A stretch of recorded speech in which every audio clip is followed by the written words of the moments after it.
Hi, this is Jeff, and welcome to Wingnut's Workshop, video number 1. After watching so many tool restoration videos for so many years, it was Scoutcrafter's recent push to get me to go and make a video. I've had my dad's smithy metal lathe on the workbench for too many years, and I've decided to get past the fear stage and start cutting metal. My problem is I've got a quick disconnect that I've been using for years, a little Craftsman. Works great for drills and bits. But I've got some sockets that don't have the disconnect. I can't lock it.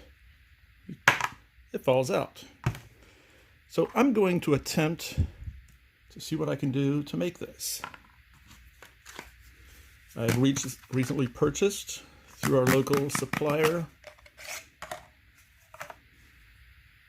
a metal turning lathe with a round bit that should work fine. So I have gone and marked where this is going to be. See if I can get it closer. I've gone and measured from one spot into the other spot to the back and figured out where I need to be cutting. I'm going to take it over to the metal lathe and give it a try. Let's go. This is my dad's smithy AT300 metal lathe. He purchased at Oshkosh Air Show July 1990. And he used it some before he passed away, and I inherited and brought it here to Wingnut's Workshop. I have the bit, the socket, locked into the lathe, and let's give it a try. Okay, let's make some chips.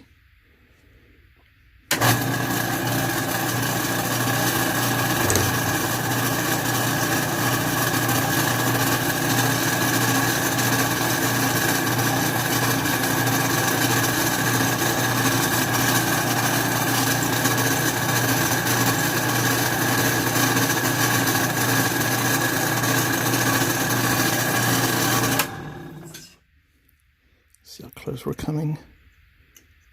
Not quite.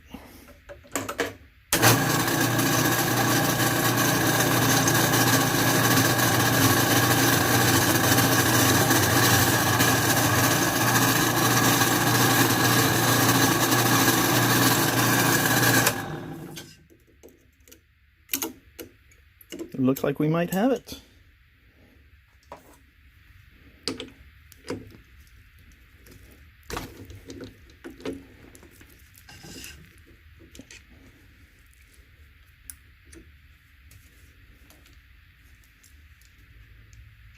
Let me see if I can do this.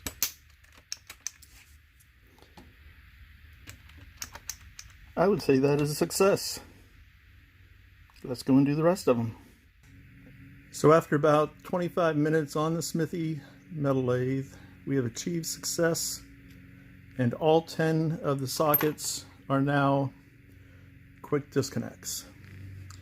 Yes, I do know I could have used a magnetic hold to hold them in, but it's so easy to knock them out while you're trying to loosen or tighten screws, whereas when you put them into a quick disconnect, they will not fall out.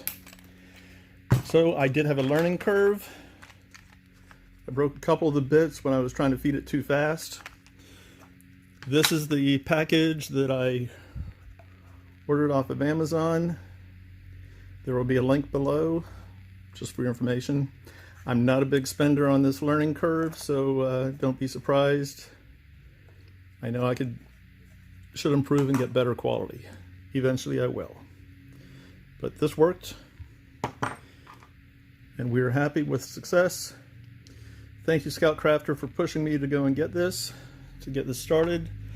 Thank you also for my cousin Dale, who sent me some smithy bits that I will be using for future projects. So, thanks for visiting Wingnut's workshop. Have a great day.